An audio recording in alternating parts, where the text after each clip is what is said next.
Retrouvez les conseils d'observation de ciel et espace avec MEDAS, www.medas-instrument-au-pluriel.com. Et accédez désormais à tous les anciens numéros de Ciel et Espace grâce à l'abonnement numérique. Pour en savoir plus, rendez-vous sur ciel-et-espace.fr.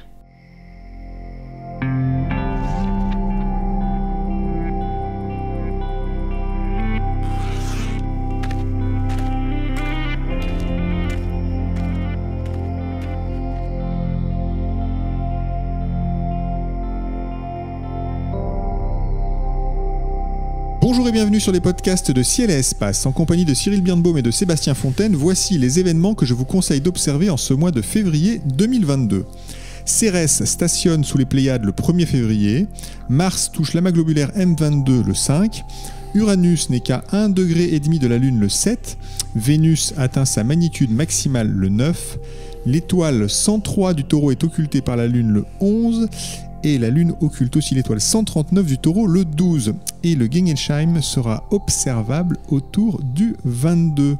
Pour commenter ces événements, je serai accompagné par Cyril Birnbaum, le responsable du planétarium de la Cité des Sciences à Paris, et par Sébastien Fontaine, qui dirige le planétarium Ludiver à La Hague.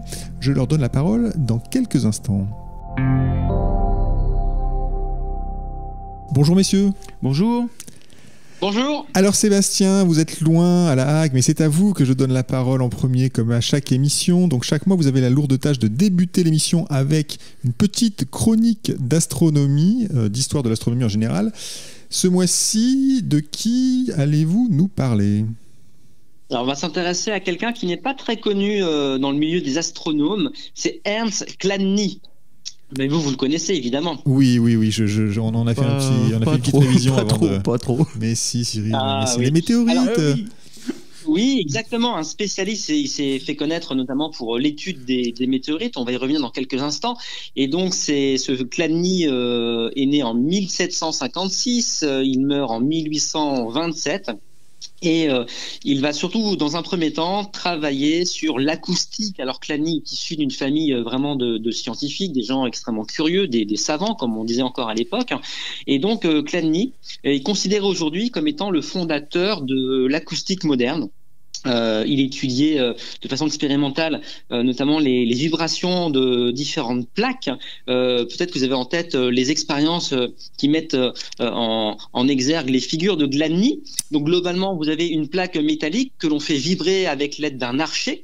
Et puis sur cette plaque métallique, eh bien, on va saupoudrer du sable et différentes figures vont apparaître. Et donc, il va étudier les nœuds sonores, notamment grâce à ce type d'expérience. Et par la suite, il va s'intéresser beaucoup aux météorites. Et c'est lui qui, le premier, va écrire quelques ouvrages dédiés aux météorites et apporter finalement la démonstration que les météorites sont des roches d'origine extraterrestre et surtout qu'elles proviennent d'autres corps du système solaire que la Terre. Et donc c'est à lui que l'on doit vraiment ce type d'études. Il avait réussi, il a réussi à prouver cela comment, par des études chimiques, parce que j'ai le souvenir de l'enquête de Bio autour de l'aigle qui avait aussi joué un rôle important.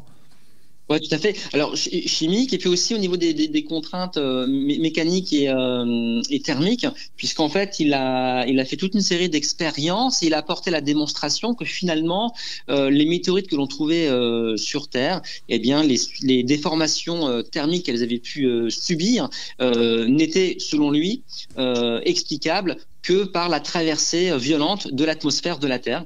Et donc, c'est comme ça que progressivement, eh bien, il a été amené à dévoiler ses conclusions, selon lesquelles, eh bien, les météorites étaient bel et bien des roches d'origine extraterrestre. Ce monsieur, il travaillait où ça ? Vous l'avez peut-être dit, mais je n'étais pas attentif en fait. Dans quel pays ? Alors, il était en Allemagne, il venait de Saxe, il a beaucoup travaillé à Vienne, donc en Autriche, et donc c'est d'ailleurs à Vienne, si je ne me trompe pas, mais les auditeurs pourront vérifier, qu'il a publié son ouvrage de référence qui, de mémoire, était la dissertation sur les météores et les aréolites, c'est le terme qu'on pouvait éviter à l'époque. Et donc c'est quelqu'un dont on parle régulièrement dans les musées des sciences. Alors là, si on s'intéresse à Paris, à la Cité des Sciences par exemple, aux arts et métiers, Vous avez justement des panneaux qui mettent en avant ces études sur les météorites et aussi sur l'étude du son avec les fameuses plaques et les figures de Chladni dont je parlais précédemment. Très bien, donc on se souviendra de Chladni et de ses aérolithes. C'est un nom qui se fleure bon, les Tintins, pour moi. Je ne sais pas, Cyril, non? Oui, aérolithes, j'ai pensé étoiles mystérieuses, etc. Forcément, l'araignée au bout de la lentille. Là. Alors on enchaîne avec les phénomènes à observer dans le ciel en ce mois de février. Pour commencer, l'astéroïde Cérès qui bizarrement semble stationner sous les Pléiades le 1er février. Qu'est-ce qui se passe, Cyril, avec Cérès? Alors Cérès, c'est un gros astéroïde, il fait 1000 km. Il a été découvert en Italie, en Sicile, en 1801. Et c'est un des satellites d'ailleurs qui a été visité. Il y a une sonde en 2015 qui s'est approchée, qui l'a pris en photo. Et ce qui va se passer, pour comprendre ce qui va se passer, il faut savoir que la Terre tourne autour du Soleil en 1 an et que Cérès tourne autour du Soleil en 4 ans et demi. Donc forcément, qu'est-ce qui se passe à un moment, quasiment tous les ans d'ailleurs? Eh bien, la Terre double Cérès, donc va plus vite en fait, va la doubler. Et au moment où Cérès est doublé par la Terre, c'est ce qui va se passer entre le 1er janvier et le 1er février, grosso modo. On a cette sensation qui est que Cérès avance moins vite sur le ciel. Tout d'un coup, il y a juste un petit décalage en fait. Elle va sur une journée se décaler d'1,5 degré dans le ciel. Donc ça, c'est un phénomène qui concerne en fait tous les objets qui sont à l'extérieur de l'orbite de la Terre finalement. Exactement. Et qu'on voit aussi sur Mars, je crois. Ça a beaucoup, alors, on peut le voir sur Mars, donc c'est tous les 1 an et demi, en gros. Et ça a beaucoup intrigué nos aïeux. Forcément, c'est les histoires avec Ptolémée, les épicentres, etc. Les épicycles, pardon. Donc, avec ces explications des systèmes du monde, en fait, où on a des cercles dans des cercles pour expliquer ces mouvements dans le ciel. Là, sur Cérès, ça vaut le coup de le regarder quand même au télescope. Au télescope, ce que vous allez voir, c'est un petit point dans le ciel. Mais ce qui est intéressant là, c'est soit de le photographier, mais plus simple. Parce que photographier un petit point, au final, ça a peu d'intérêt. Enfin, ça a peu d'intérêt. C'est amusant, mais... Oh, un petit point. Mais c'est-à-dire qu'il va falloir qu'il fasse jour, c'est sûr, mais plusieurs jours de suite. Ce que vous pouvez faire, c'est repérer par rapport aux étoiles. Et donc là, il est... je ne sais plus du tout où il est, d'ailleurs. Il est à côté... Oui, pardon, il est sous les Pléiades. Il est à 4 degrés sous les Pléiades. Et donc, vous allez pouvoir le repérer et repérer en même temps sur un dessin la position des Pléiades. Et vous allez comme ça pouvoir voir le déplacement de l'astéroïde Cérès dans le ciel. Donc ça, c'est autour du 1er février. Regardez les Pléiades et si vous voyez un petit objet en dessous, ce sera Cérès. D'ailleurs, Cérès est visible à l'œil nu ou il faut quand même un instrument? Je ne sais pas. Peut-être que Sébastien sait. Je renvoie la balle, c'est pas sympa. Non, mais si, t'as bien raison. Non, c'est pas observable à l'œil nu. Je sais qu'on en limite en manip, je m'en rappelle plus, évidemment. Voilà, tu me prends au dépourvu. Mais non, c'est pas un objet visible à l'œil nu. Et c'est vrai que moi, j'ai déjà tenté de l'observer avec un instrument. Bon, je l'ai vu, histoire de dire que je l'ai vu. Mais encore une fois, ce qui est intéressant quand on veut pointer Cérès, c'est de voir finalement la vitesse à laquelle il peut se déplacer par rapport au fond de ciel étoilé. Voilà, je pense que c'est surtout ça. Et c'est un diamètre de lune en 24 heures.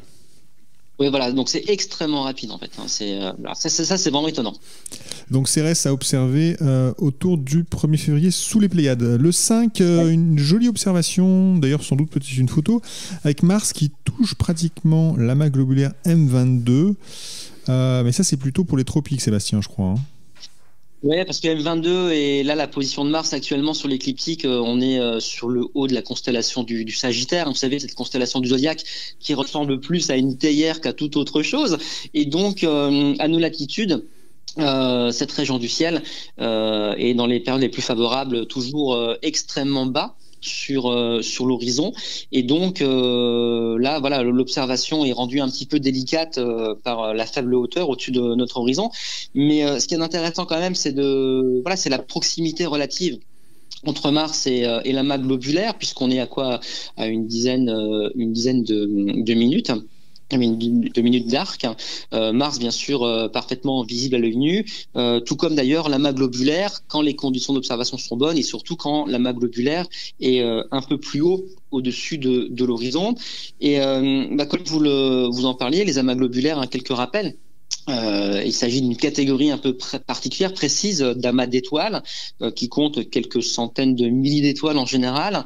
On a en général aussi plutôt affaire à des géantes rouges dans ce type d'amas, où les étoiles sont vraiment très proches les unes des autres. On en connaît un peu plus de 150 qui se trouvent autour de notre galaxie, la Voie lactée.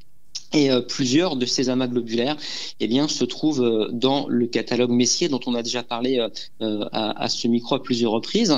Alors, M22, ce qui est vraiment détonnant avec lui, c'est que c'est un amas globulaire qui prend vraiment toute son ampleur, toute sa beauté plutôt dans les régions australes, puisque quand on est dans de bonnes conditions d'observation, on a affaire à un amas globulaire extrêmement lumineux. C'est le 3e amas globulaire le plus brillant du ciel.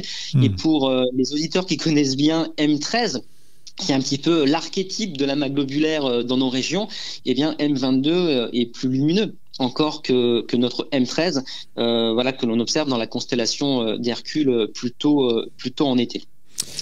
Donc c'est une observation en tout cas qui sera jolie sous les tropiques. On peut penser à nos auditeurs dans l'hémisphère sud. À La Réunion par exemple, ils auront la possibilité de voir ce beau rapprochement. Ouais, tout à fait, mais il faut quand même tenter l'observation, même si c'est bas sur l'horizon, parce que déjà avec une paire de jumelles, on le détecte bien. Et puis surtout, ce qui est intéressant, c'est peut-être de l'observer au télescope. Avec un 150 ou un 200 mm, vous allez voir une image certes brouillée à cause de la faible hauteur au-dessus de l'horizon, mais justement, ça permet de comparer finalement cet amas globulaire qui est très beau au demeurant, mais voilà, dont l'image est fortement altérée à cause de sa faible hauteur sur l'horizon. Et donc, vous comparez son image avec M13, par exemple, j'y reviens, et donc, ça peut vous montrer un peu les dégâts que cause finalement, d'une part l'atmosphère et d'autre part la position qu'on a sur Terre en fonction de notre latitude. On a une image plus ou moins dégradée. Vous regardez M13, vous regardez M22, et là vous gardez en tête que c'est votre position géographique qui fait que l'image est très mauvaise d'un côté et très bonne de l'autre. Très bien, donc une observation à faire, à tenter, en tout cas le 5, et puis si vous êtes sous les tropiques, c'est encore mieux. Le 7, Uranus n'est qu'à 1,5 degré de la Lune. Alors Cyril, ça correspond à quoi d'ailleurs 1,5 degré de la Lune ? Le diamètre apparent de la Lune, c'est 1,5 degré, donc 0,5 degré. Ça veut dire là, dans notre cas, 1,5 degré de la Lune, c'est qu'elle est à 3 diamètres de Lune. Et ce jour-là, le 7, elle sera au-dessus de la Lune. C'est un premier quartier. Donc si vous comptez 3 diamètres de Lune, il y aura un petit point qui sera la planète Uranus. Uranus qui est observable à l'œil nu, qui est difficile. Alors oui, c'est chaud quand même, parce que moi j'ai jamais réussi, mais j'ai pas une super vue. Certains y arrivent, c'est à la limite des possibilités de l'œil humain. Elle était connue par les anciens bien avant qu'on invente la lunette astronomique. Normalement, ça doit marcher, mais il y avait peut-être moins de pollution lumineuse et peut-être une meilleure vue, je sais pas. D'ailleurs, je dis une bêtise, puisque en fait Uranus a été découverte par Herschel. On est d'accord? Par les calculs. C'est Neptune par les calculs. Mais du coup, en 1781, c'est ça. Oui, je disais une grosse bêtise. Les anciens connaissaient pas du tout Uranus en fait. Et non. Enfin, même si effectivement, on peut théoriquement imaginer que certains l'ont vu ou aperçu, mais de là à l'identifier en tant que planète, c'est pas évident, quoi. Alors on sait, il y a beaucoup de thèses autour de des précurseurs à la découverte d'Uranus, mais non, aujourd'hui, on va considérer que la publication fait foi, et donc c'est Herschel, qui le premier observe réellement, il découvre finalement cette planète. Et ce qu'il y a de toujours assez émouvant, je trouve, quand on évoque la découverte d'Uranus, c'est de se dire que durant toute l'histoire humaine, on n'a connu que quelques planètes, et pour la première fois, on en découvre une nouvelle. Donc 1781, puisque les autres planètes, bien visibles à l'œil nu, celles-ci, comme Mercure, Vénus, Mars, Jupiter et Saturne, on ne sait pas qui les a découvertes, évidemment, puisque on ne sait pas qui le premier a observé au-dessus de l'horizon. Ça remonte, oui, sans doute à la nuit des temps, évidemment. Donc Uranus, si j'ai bien compris, elle est théoriquement visible à l'œil nu, mais en pratique, c'est quand même assez compliqué. Donc il faut préférer un télescope dès le départ. Cyril, j'imagine, pour l'observer. Qu'est-ce qu'on voit d'ailleurs dans un instrument amateur quand on pointe Uranus? Quand on commence à grossir, on voit Enfin, quand on commence à la pointer au chercheur, on voit comme une étoile, c'est-à-dire un petit point qui éventuellement est coloré, mais au chercheur, je ne suis pas convaincu. En revanche, quand vous commencez à grossir, c'est-à-dire quand vous êtes à une vingtaine, une trentaine, une cinquantaine, voire une centaine de fois, là, vous commencez à bien voir un diamètre apparent. C'est-à-dire que le petit point n'est plus un petit point comme quand on pointe une étoile qui bougeotte dans tous les sens. Vous voyez vraiment qu'il y a un disque apparent, un diamètre, quelque sorte. Et si vous regardez les couleurs, vous voyez alors moi je vois quelque chose d'un peu plus verdâtre que bleuté, vraiment très vert pomme granny, un côté un petit peu comme ça. Mais alors pareil, la colorimétrie, les yeux, ça dépend un peu ça dépend de chaque beaucoup personne. de chacun. Ouais. Donc moi je vois une pomme granny. Alors je sais pas si Sébastien voit une autre couleur. Non, quelque chose d'un petit peu plus doux, plus velouté, plus poétique que la pomme granny, que j'aime beaucoup. Ouais. Mais voilà. C'est parce que tu es plus proche que nous de la Normandie, c'est pour ça. Ah, bah, tu connais exactement. plus de pommes. La granny, c'est pas la pomme normande, oui. Mais bon, ce sera un autre sujet. donc dans une couleur de pomme d'ailleurs, donc une couleur de pomme, mais on trouvera pour la prochaine émission quelle est la bonne variété de pomme qui donc s'applique à Uranus. C'est promis. C'est un instrument vous faites dire beaucoup de bêtises. C'est une planète qui est donc assez compliquée à observer, mais bon, encore une fois, en l'observant, on peut peut-être se rappeler d'Herschel et se mettre dans la peau en quelque sorte d'Herschel quand on observe Uranus. Personnellement, je crois que je ne l'ai jamais pointé Uranus en réalité. Il faut une carte de champ. Hein. Là, vous ne pouvez pas au hasard dire tiens, il y a Uranus à cet endroit-là. C'est-à-dire qu'il faut que vous ayez un stellarium ou un ciel-espace pas loin, enfin des ou la Lune. Pas loin. Comme le 7, pas trop loin. Ou la Lune, mais il faut quand même arriver à se promener. Alors c'est vrai que pour le 7, c'est plus facile à la limite parce que vous avez à peu près le champ. Et sachant qu'elle est quasiment dans le prolongement du Terminator à 3 diamètres de Lune. Donc avec un chercheur, vous pouvez essayer de commencer à pointer toutes les étoiles, enfin tous les points lumineux que vous voyez donc à 3 diamètres de Lune. Et il y en a un, en grossissant, logiquement, il devrait être couleur granny. Donc, ça devrait s'arranger. Mais sinon, si vous prenez plus sérieusement une carte de champ sous un logiciel libre comme Stellarium, vous pointez Uranus et vous repérez exactement l'endroit où elle est à l'heure donnée, au jour donné. C'est quand même le plus simple. Très bien, donc et un télescope d'amateur suffit, hein, c'est-à-dire qu'une petite lunette ou un 115-900 ou mieux un 150, un 200, et il n'y a aucun problème, à 50 fois vous aurez la planète. Très bien, donc vous pouvez tenter l'observation le 7. Le 9, Vénus atteint son éclat maximal. Bon, ça arrive assez régulièrement quand même. On ne peut pas la louper en tout cas. Hein. C'est quand même l'objet le plus brillant du ciel après la Lune. À quoi elle ressemble d'ailleurs, Sébastien, le 9, Vénus, dans un télescope ? Ouais, alors déjà l'ONU, vous le disiez, c'est un point extrêmement brillant puisque après la Lune, c'est ce qu'il y a de plus brillant dans le ciel.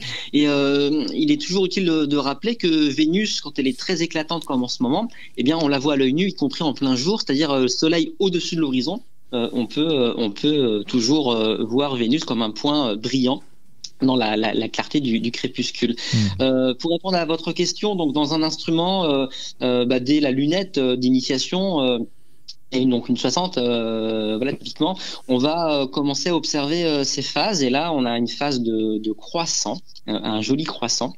Donc c'est une planète là qui actuellement est à son maximum d'éclat. On est à magnitude moins 4,9. Elle se lève vers 6 heures du matin. Donc actuellement elle est du matin. Et finalement, comme je reviens un petit peu sur les phases, puisque comme la Lune et Mercure d'ailleurs, eh bien Vénus présente des phases, donc faciles à observer dans des instruments d'observation. Et ces phases ont été découvertes par Galilée. En 1610, vous savez, à l'époque où il commence à observer le ciel avec sa lunette, et donc sa lunette lui a permis de découvrir la succession des phases de Vénus, et c'est notamment ces découvertes qui ont conduit Galilée à invalider le système de Ptolémée qui prétendait que les planètes comme Vénus tournaient autour de la Terre, puisque Galilée va expliquer que si Vénus présente des phases, c'est parce qu'elle est en mouvement autour du Soleil et pas autour de la Terre. Donc ça, c'est une découverte importante dans l'histoire de l'astronomie, et c'est une découverte que vous pouvez reproduire également avec votre lunette d'initiation en suivant vous aussi les phases de Vénus. Et en commençant par le 9 où elle sera en croissant. On passe l'événement suivant. Les événements suivants, le 11 et le 12, 2 étoiles vont disparaître. Alors qu'est-ce qui va se passer, Cyril ? Alors là, j'avoue que aux auditeurs et aux personnes qui téléchargent les podcasts là, que David donc, nous donne à Sébastien et moi quelques jours avant le menu. le menu. Et quand j'ai lu la phrase le 11 et le 12, 2 étoiles vont disparaître, j'étais un petit peu surpris. J'avoue que c'était un peu surprenant. Alors naturellement, j'étais content que ça tombe sur toi. J'étais ravi que ça tombe sur toi. C'est-à-dire qu'au début, j'avoue qu'en fait, je me suis dit tiens, ils sont forts. Comment ils savent qu'il y a une supernova, un truc qui va exploser, deux. Et en plus, statistiquement, 2 de suite à 2 jours d'intervalle, sachant qu'en gros, il y en a qu'une par an qui doit exploser dans notre galaxie, enfin dans la Voie lactée, et qu'on ne voit pas, on voit pas. Et en plus, il doit y en avoir 5 ou 6 nouvelles par an, quoi. Enfin, donc là, vraiment, j'étais surpris. Et donc, il m'a fallu un petit temps pour comprendre qu'est-ce qui pouvait disparaître. Des étoiles avaient disparaître. Donc, effectivement, il y a 2 étoiles qui disparaissent. Alors, attaquons-nous d'abord aux 11. Alors, elles vont disparaître par quoi? Alors, elles pourraient disparaître derrière une planète. Ça pourrait être ça. Bon, ce moment-là, en février, c'est pas super les planètes. Donc là, c'est derrière la Lune, hein, effectivement. Donc, le 11, on va avoir une étoile du Taureau. Une petite étoile du Taureau qui va disparaître en fait juste derrière la Lune, et ça va se passer alors si vous êtes alors j'ai pris les coordonnées de Cherbourg, donc de l'univers, c'était sympa cette fois-ci.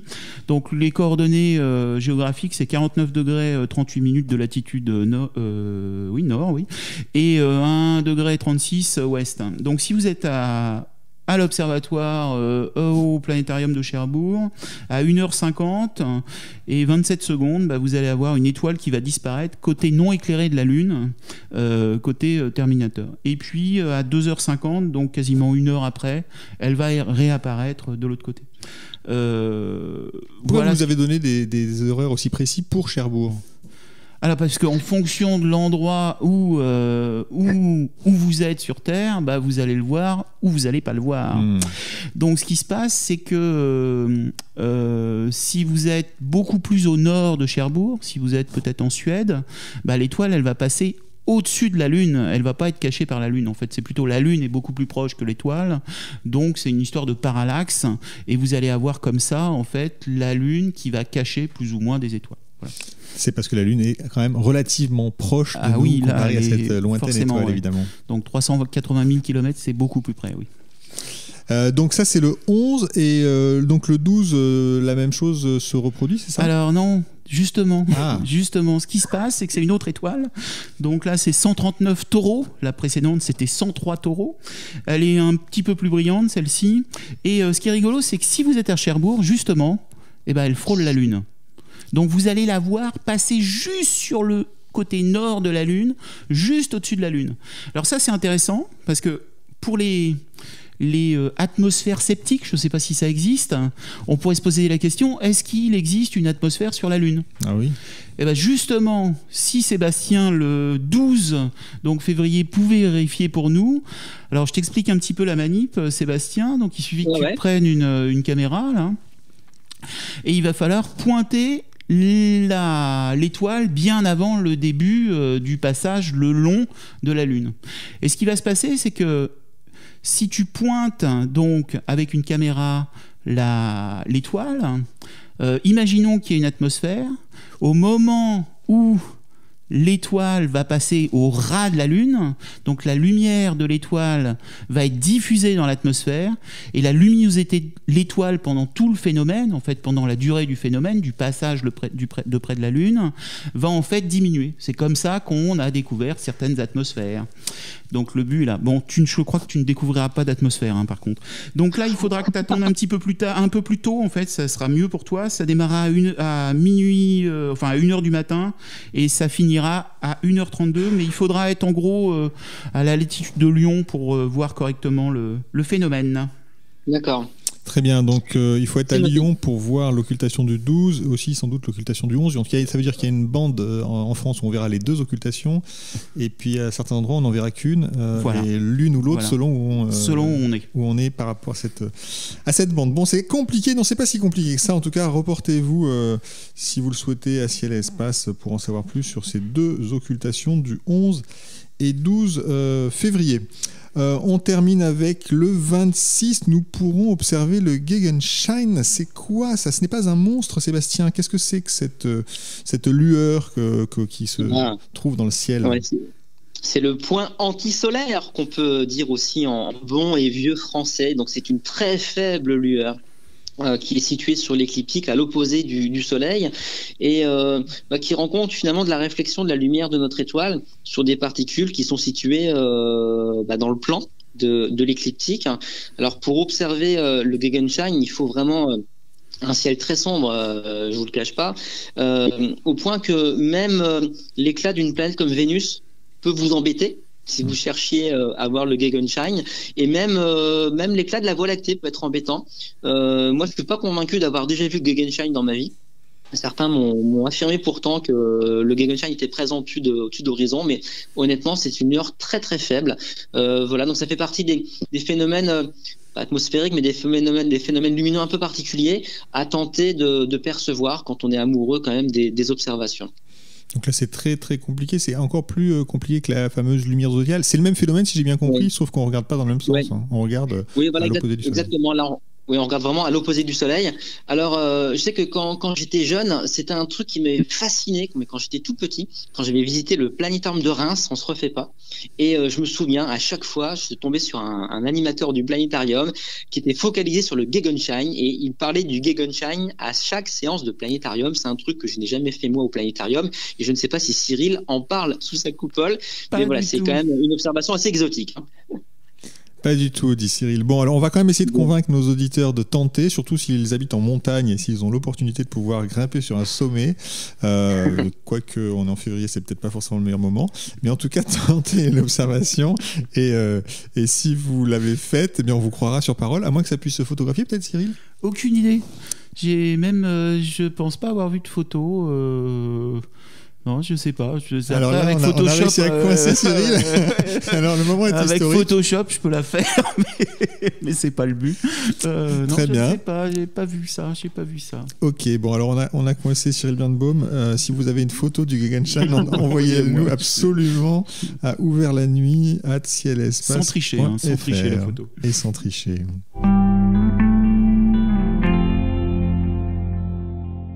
L'heure de la chronique photo est arrivée. Alors Cyril, vous nous conseillez chaque mois sur la meilleure façon de réussir une astrophoto en partageant vos astuces, voire en livrant vos secrets.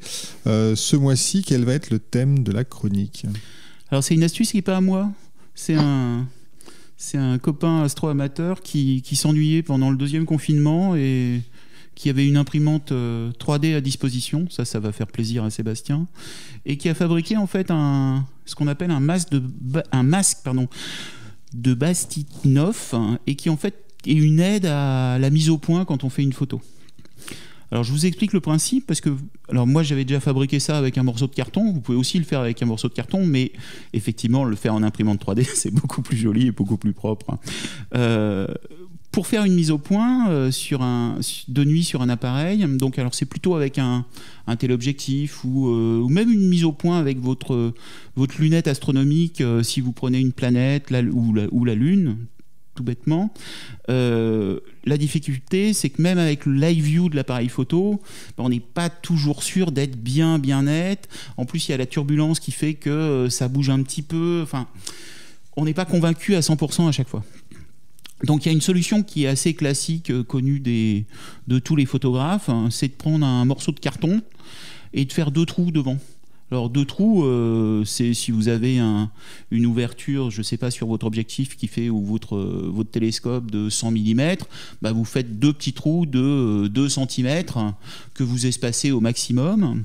Et à ce moment-là, se cache, donc de nuit, c'est bien sûr un objet céleste de nuit et surtout pas sur le soleil, donc bien de nuit. À ce moment-là, vous pointez l'objet, vous regardez derrière votre appareil photo, et si vous avez fait 2 trous, bah, tant que vous êtes flou, donc pas net, vous avez 2 fois l'objet. Donc vous voyez 2 fois l'objet. Et au moment où vous êtes parfaitement net, et bah, les 2 images coïncident et vous n'avez plus qu'une seule image. Et à ce moment-là, avant de faire la photo, il faut penser à retirer le morceau de carton. Évidemment, parce que vous voulez quand même un peu de lumière. Oui, voilà. Le but du jeu est quand même de garder la lumière. Donc ça marche très très bien, c'est super connu. il n'y a pas de problème. Et puis c'est surtout le côté qui est sympa, c'est le côté MacGyver en pleine nuit. Vous pouvez prendre n'importe quoi, un bout de carton, un bout de papier, et vous y arrivez et vous le découpez quasiment à la main. Ça n'a pas d'importance, ça marche. En fait, il y a une autre solution qui est nettement mieux, donc qui est fabricable sur un ordinateur et réalisable avec une imprimante 3D. Ça va être de fabriquer en fait un disque, donc qui va être ce cache qui était précédemment en carton. Sur ce disque, en fait, vous divisez en 3 parties. Donc une partie qui est une demi-moitié, pardon, une moitié, excusez-moi. Sur une moitié, vous allez faire des trous horizontaux. Et puis sur les 2 quarts restants de votre cercle, qui va se mettre sur l'objectif, vous allez faire en fait des traits à 45 degrés dans un sens et à 45 degrés dans l'autre sens par rapport à cette ligne horizontale. Donc vous allez faire une série de lignes qui laissent passer la lumière. À ce moment-là, quand vous regardez au télescope, donc quand vous êtes sur la Lune ou sur Mars, sur Jupiter, sur n'importe quelle planète ou sur une étoile tout simplement, vous pouvez le faire sur une étoile un peu brillante, c'est encore plus simple. À ce moment-là, ce que vous allez avoir, c'est l'étoile ne va plus être ponctuelle, ça va être un trait, et vous allez avoir 2 traits à 45 degrés et l'autre à 45 degrés dans l'autre sens. Donc comme une sorte d'étoile, comme on le dessine quand on est enfant. Des petits traits les uns par rapport aux autres. Et quand vous êtes bien net, vous allez avoir en fait ces 3 traits qui sont complètement centrés. Vous avez bien 3 traits bien centrés, vous êtes sûr que vous êtes net, et à ce moment-là, vous pouvez bloquer la mise au point, soit par un scotch, soit pour un resserrant. Quand c'est une lunette, il y a une petite vis qui vous permet de resserrer, et vous êtes net pour toute la nuit, pour toutes vos photos. Donc c'est aussi pratique si vous mettez au foyer de l'instrument pour prendre une galaxie, une nébuleuse, des petits objets célestes. Superbe petite astuce que vous nous livrez là, Cyril. Rappelez-nous le nom du masque. Batimnov. Je voulais vous l'entendre dire une fois de plus. Merci bien. La fin de cette émission approche. Sébastien, Cyril, c'est le moment de dévoiler votre coup de cœur du mois. Ça peut être un astre, un livre, une mission spatiale, une exposition, un astronome, un instrument. Il y a une liste longue comme le bras. En tout cas, il faut que ça parle évidemment d'astronomie. Sébastien, quel est votre coup de cœur ce mois-ci ? Alors, c'est mon piano sous les étoiles. Alors attendez, expliquez-nous ça. Et oui, alors récemment, j'ai eu quelques déboires avec mon piano. Voilà. Oui, il faut expliquer, c'est ça. Et voilà.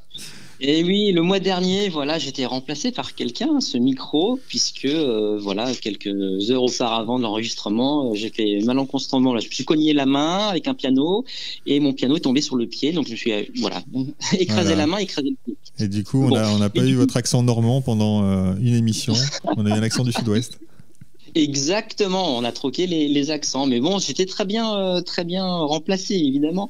Et du coup, quelqu'un de votre équipe m'a envoyé justement quelques photos et là, je voudrais plus sérieusement vous parler d'un ouvrage qui vient de sortir et que je n'ai pas lu. Alors, je ne sais pas si c'est un coup de cœur puisque je suis tout à fait honnête, je fais un coup de cœur pour quelque chose que peut-être que je n'aime pas. Et c'est un livre. c'est beau, c'est honnête, oui. C'est un nouveau concept. Et le livre, c'est Du piano aux étoiles. Voilà pourquoi. Donc, Du piano aux étoiles, ça traite d'astronomie puisque c'est le dernier livre de Jean-Pierre Luminet. On connaît Jean-Pierre Luminet notamment pour ses travaux qui commencent à dater, dédiés au trou noir ou à la cosmologie. On se rappelle de l'univers chiffonné. Il a également écrit beaucoup de romans historiques, dont on parle parfois à ce micro. Et donc son dernier ouvrage traite de sa passion qu'il a pour l'astronomie et pour la musique en général et le piano en particulier. Jean-Pierre Luminet, en plus des conférences qu'il donne régulièrement, a aussi donné quelques concerts, notamment sous la coupole du Planétarium du Palais de la Découverte, il y a quelques années. Et donc dans ce concert conférence qui s'appelait donc Du piano aux étoiles, il parlait cosmologie, il parlait de sa carrière, tout en jouant quelques pièces de piano avec un piano qu'on avait spécialement installé sous la coupole du Planétarium pour Jean-Pierre Luminet. Et donc ce livre, il m'interpelle parce que voilà, il parle des choses du ciel, de la musique, et voilà, donc je suis curieux de lire les pages de cet ouvrage. Et donc voilà, c'est un petit clin d'œil avec la mésaventure qui m'est arrivée il y a quelques semaines maintenant. Et voilà, donc j'ai très envie de lire ce livre et puis de rejouer du piano quand mes doigts me le permettront de nouveau. Voilà. Donc vous n'êtes pas rancunier avec les pianos en fin de compte, hein? Absolument pas. C'est beau l'amour de la musique. Alors Cyril, quel est votre coup de cœur ce mois-ci? Alors ça fait suite au coup de cœur précédent. Je vous avais parlé de la méthode de Bigourdan pour faire la mise en station d'un télescope, mais sans voir l'étoile polaire. Donc là, ça fait suite à mon collègue, le petit Christophe, qui m'avait posé la question, mais comment on fait en plein Paris sans voir l'étoile polaire? Donc je vais quand même donner la solution aussi. Quand on a la polaire, qui est plus simple, hein. C'est quand même beaucoup plus simple. Il se trouve que sur les montures équatoriales, il y a un viseur polaire. Et il y a quand même une précaution à prendre avant d'utiliser ce viseur polaire. Donc bien sûr, faut orienter la monture vers le nord. Mais en fait, il y a un petit réglage à faire qui est un réglage de longitude du lieu à faire avant de pointer donc l'étoile polaire. Et souvent, vous avez sur le petit disque, donc qui a tourné, vous avez une deuxième graduation qui vous donne la longitude de l'endroit où vous êtes, qu'il faut rentrer. Et ce qu'il faut savoir, c'est que souvent, c'est pas très pratique en fait de régler en pleine nuit. Et il y a une assistance avec une application qui s'appelle Polar Scope Align, qui a en gros tous les réticules qui existent, toute la forme des réticules, des montures typiques. Et vous pouvez même construire votre réticule à vous, au final, s'il n'y est pas. Et c'est une belle aide parce qu'en fait, ça va vous permettre en temps réel, c'est-à-dire d'au lieu de se poser la question c'est où, c'est à droite, quelle heure il est, ah zut, ça, le temps de trouver, ça s'est décalé de 5 minutes, vous avez instantanément sur l'appli de votre smartphone, donc avec Polar Scope Align, la position précise de l'étoile polaire à mettre au bon endroit dans le réticule qui correspond à votre monture. Parfait, donc ce sera votre coup de cœur pour ce mois-ci. Mais écoutez messieurs, les éphémérides sont terminées. Merci Sébastien Fontaine, merci Cyril Birnbaum pour vos précieux conseils d'observation. Merci à Nicolas Franco qui était à la technique. Cette émission a été présentée comme chaque mois par David Fossé. Je vous donne rendez-vous au mois de mars, enfin nous vous donnons rendez-vous au mois de mars. D'ici là, bonne lecture de Ciel et Espace et bonnes observations.